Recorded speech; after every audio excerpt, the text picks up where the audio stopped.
welcome back to our channel. I'm Raquel and today we are visiting the cheetah conservation.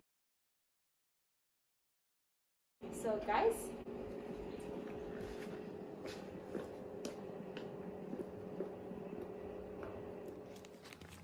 museum.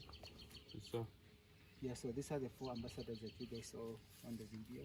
Came here at the age of 3 weeks. And now? Then about 10. 10 years old. Or 10 years weeks. old? Wow. Damn, In captivity, a cheetah can live up to 17. When they're very healthy in the wild, maximum 12. Purchasing retired horses and donkeys from local farmers throughout the country, and that's what we're using to feed our cheetahs. It's a healthy alternative, and we're supporting the economy at the same time. Each of these pieces has a large bone inside of it. We do this for a couple reasons. The first, as I said before, in the wild they do instinctually eat very fast.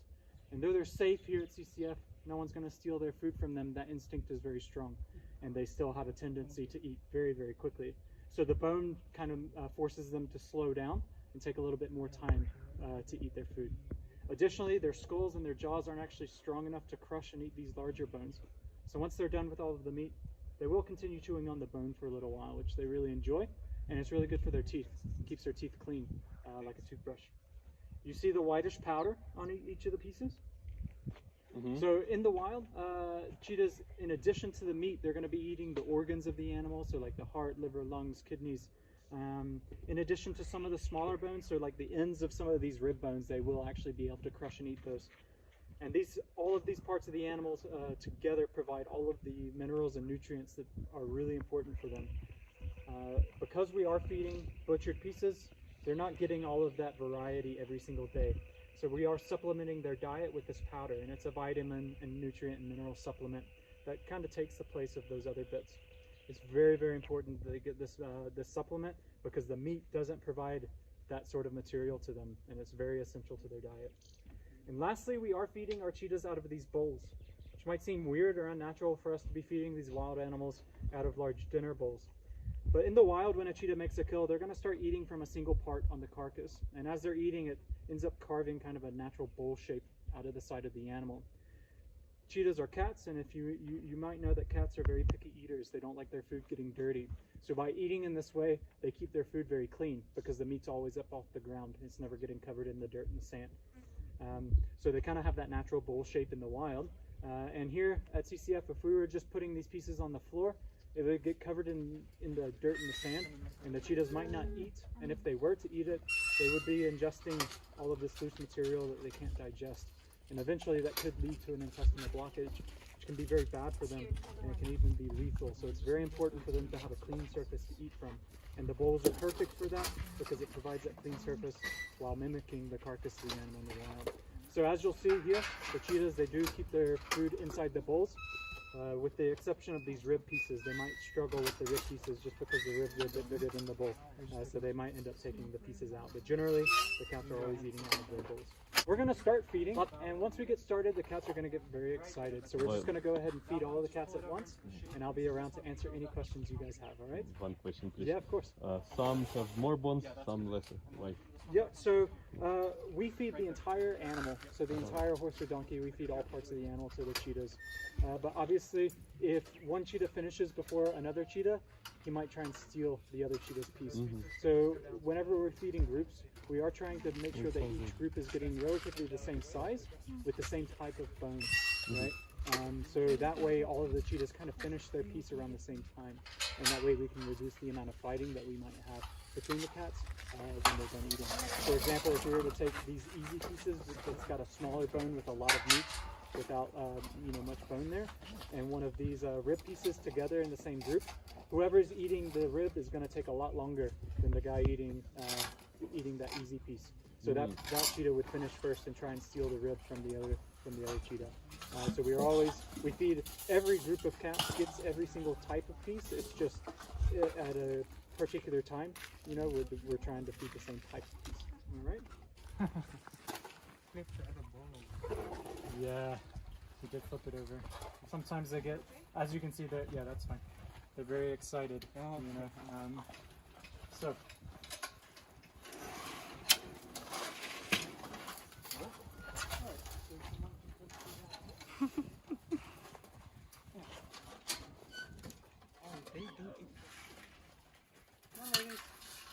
scales. Oh, you just drag it all through the front.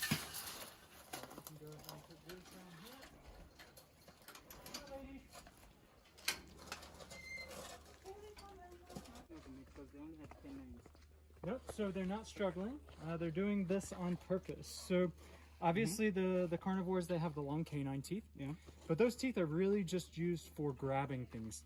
So like grabbing their prey and holding them down, right? So what she's doing is where we have our flat teeth in the back of our mouth, they have two pairs of teeth called carnassials. So the bottom molar and the top molar function like this, and they actually function like scissors, right? So most all carnivores, all of the cats, especially all cats and dogs, they all have this special type of dentition called selenodont dentition, and that pair of teeth called carnassials in the back. And they're actually using them like scissors to cut pieces of meat off the bone. If they were just trying to grab with the front with their canines, it would just puncture and they would only be able to rip pieces off. But by doing this, they're actually slicing chunks of meat off the bone. Yep. No, it does look like they're having a hard time, but no, once they get going on like she's chewing right next to the bone, so it's not going to look so fast. But once she starts eating on the other bit, you're really going to see how she just like works right through that piece. And these girls, they're actually quite old, so their teeth are not in the best of shape relative to some of the younger cats. If I was to feed these pieces to the cats that got the bones, they would have been done almost by now already. They eat a lot faster. These are classy ladies and they take their time with their food. This is Harry and Hermione. They're sisters. They're 15 years old. 15? Yeah, they're very old. So in the wild, the average lifespan is only 8 to 10 years. It's a really tough life for cheetahs in the wild because there are so many other predators that can kill cheetahs. They do get, out-competed quite quickly by the other predators. So it's a tough life for cheetahs in the wild, but here at CCF, we take very good care of them. They have a full-time doctor, all the best health insurance you can get, and they get Meals on Wheels every day. They get all of their food delivered to them. They live quite comfortable lives here, and they can live up to 18 or so. 15 to 18 is the average age that we see. These ladies, they're like in fantastic condition for 15-and-a-half-year-olds, so I bet they're gonna make it to 18. Oh, but the maximum lifespan is 18. Not necessarily maximum, but generally on average, yeah. 18 is a very long life for a cheetah. There's been reports of cheetahs living to like 21 or something like that, but that's almost unheard of. They not bite people. Oh, they would. Wild cheetahs are not really much of a threat to humans, though. So in the wild, cheetahs are extremely afraid, because there are so many other predators that can outcompete them and that are dangerous to them.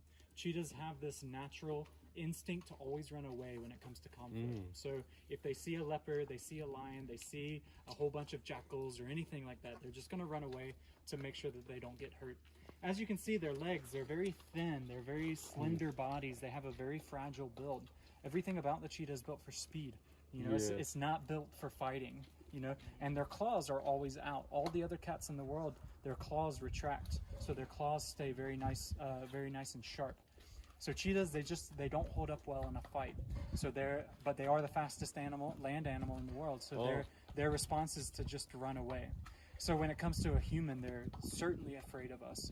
And anytime you're out in the bush walking, you don't really have to worry about cheetahs because anytime they hear or see you, they're just gonna leave and run away right away. Obviously, a lion or a leopard is an entirely different story. Those animals can kill humans, but I've never heard of a wild cheetah killing a human before. Our cheetahs here are actually more dangerous than wild cheetahs because they are so comfortable with us.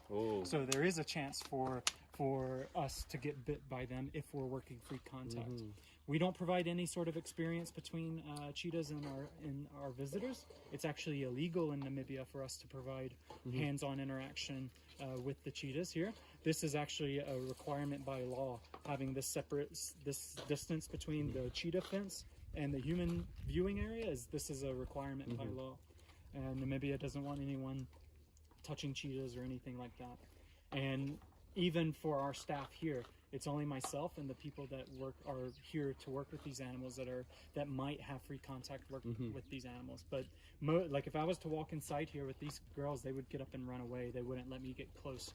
But depending on how old the cheetahs are when they arrive, they might be more or less comfortable with people. So the very first group down there, they're extremely comfortable with people because they arrived when they were tiny babies, so they had to be bottle fed and hand reared, and because of that, they aren't afraid of us at all. But therefore, that first group is actually the most dangerous cheetahs we have here, and some of the most dangerous cheetahs in the world, just because they're not at all afraid of people, right?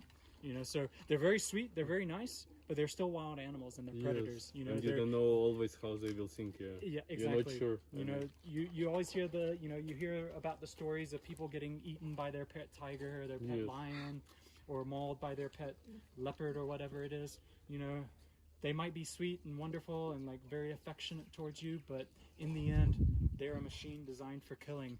You know, and at some point, it could just switch in their head. It's just, and they're not doing anything wrong, you know, they're not doing anything bad. They're just being what they were designed to be, right?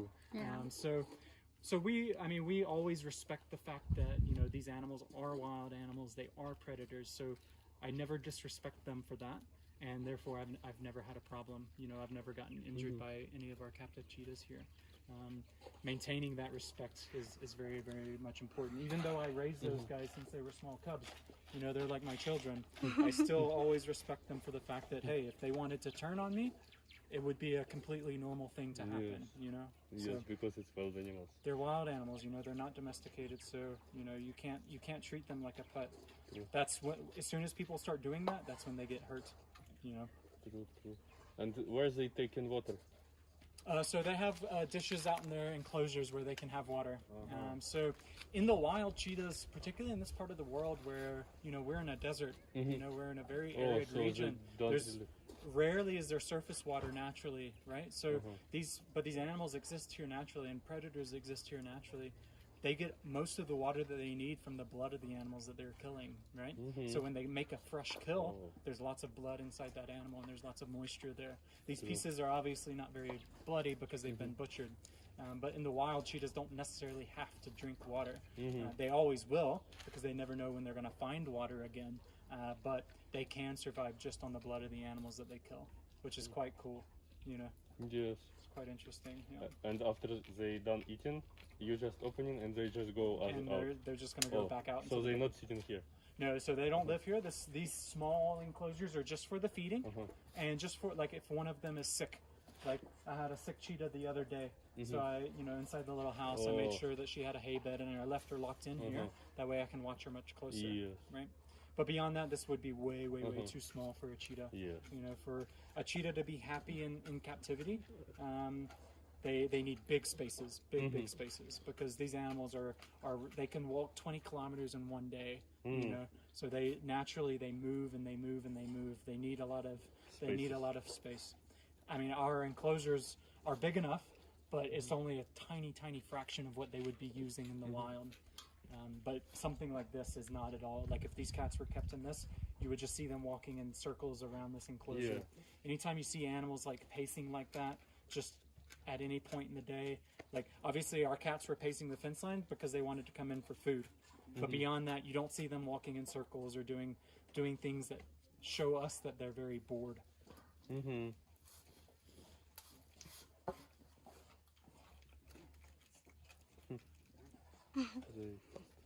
So yeah, I mean, that's a big chunk of meat to eat so quickly, but they do it they're very efficient. They very easy also, right? Sorry? Bones, they eating very easy. So no, they can't. This can't. These bones, they can't. Even those rib bones, only the ends. Only the very, so cheetahs, their skulls and their jaws, like their face, is not strong enough to actually crush.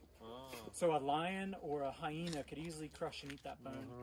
But cheetahs, they have a very light, very small head. You know, again, everything about them is built for speed, right? And their nasal cavities, so the inside structure of their face, you know, where you breathe through, is very big.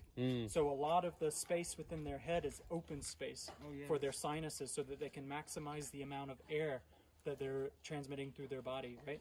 Their nostrils are extremely wide, so they have very wide nostrils, very big openings into their body, so that when they're running so fast, they can breathe really quick and make sure that they're providing their body with enough oxygen. And as a result, they don't have as much muscle there, and they can't crush and eat these bones. True. even if they did have enough muscle, their jaw would break before that bone breaks, right? You know, their jaw structure is not designed to handle crushing something like that, right? And what's the weight of the cheetah? So these are very small cheetahs. They're just very small. They're about 30 kilos. Oh. On average, though, we see females around 35, 40, 45 kilos, and males around 45 to 50 kilos. Yeah, generally on average. Not too big, yeah. Not too big. Obviously, it depends on what region of the world you go to. So if we were to go east of Windhoek, like into the Chababis and like into Botswana, there's the next town there is called Hanzi. In that area, they have monster cheetahs, like 70, 80 kilo cheetahs, and that's double the size of this cat. I mean, that's a big cheetah. One of these cats in the big enclosure, where the one eating in his bowl still, he's one of our largest cheetahs, and I assume he's going to be in the low 50s. The longer legs, you're going to be able to run faster with longer legs. Yes. So this boy down here, he could be the fastest cat we have here at CCF just because he's so tall. You know? And what this guy's doing? They're picking up bones and poop from the enclosures, so we do our best to make sure that our enclosures are kept very clean, because the cheetahs don't pick up after themselves, so we have to. That's what the students are for. That's good. Cheetahs hunting in the groups, right, mostly? So females are completely solitary in the wild. So females are by themselves. From the time that they leave their mother and any of their siblings that they're born with, they are by themselves. The only time that a female cheetah is with another cheetah is when she's mating, right, with a male, or if she has cubs, right? Which is most of the time. Most of the time she's got cubs. But she does all of the hunting on her own. She's entirely independent. Males, however, so brothers will form groups, which we call coalitions, and they will hunt together. So these two boys in the middle here, they would have stuck together for their entire lives, and they would have done everything together. They'd hunt together, sleep together, they'd mate with the same female, they'd do everything together. He's almost 3 years old, but he will be the biggest cheetah I think we have. He's a big boy. You can see how much longer he is. Yes. Those females down there, if you put them right next to him, their head would come to his shoulder. Their heads would come to his shoulder. Yeah. He's much bigger. The only time that we hear a little bit of fighting generally is when they're waiting for food. When they're excited for food, they'll bicker over the food. But beyond that, they get along. But if we were to mix, so these are males, they're young adult males. If we were to mix them with the males from this group, they would fight and they would kill each other. They would do their best to kill each other. But how you divide them before for such groups? So obviously, like as they grow up. So if we have young males come in around the same age and they're babies, they can grow up together and they think they're brothers, right? So that male there, that's a male as well. He lives with these guys, but he's not related to them. But they all arrived around the same age, so we put them together and they bonded like brothers, right? But it's just once they get to adult age, we can't mix adult males with other adult males because they will fight and kill each other. We do in the wild. Right? You know, that's you know, if it's in their best interests to kill those males, because that means there's more females for them to mate with than previously, right? And vice versa. They're always going to try and kill each other if they get that opportunity. Cheetahs in the wild, they do try their best to avoid one another. They don't want to fight for the same exact reason as they're not wanting to fight with other predators. Like, it's not in their interests to fight, so they will try their best to not find each other and to not come across each other. But if they do, they will fight. So when they coming out, they also separate, or yeah. So there's an enclosure here, there's enclosures here, and they're all separated. So right now we have 3 different groups that all live together. So this group lives together, these two and those two live together, and then the last 2 live all together. Different distance. Yeah, and we just with these small gates, I can move the cats. You can see like every enclosure has access to the other enclosures. That way I can move cats around. I can switch them around. And according exactly to what's necessary. Yes. These little gates are perfect for moving cheetahs around. Yep. Thanks so much, guys. Thank you so much. You're welcome to stick around and watch for as long as you like. Thank you. Thank you. Otherwise, enjoy the rest of your visit. All right. All right. Thank you so much. Thank you. Have a good day.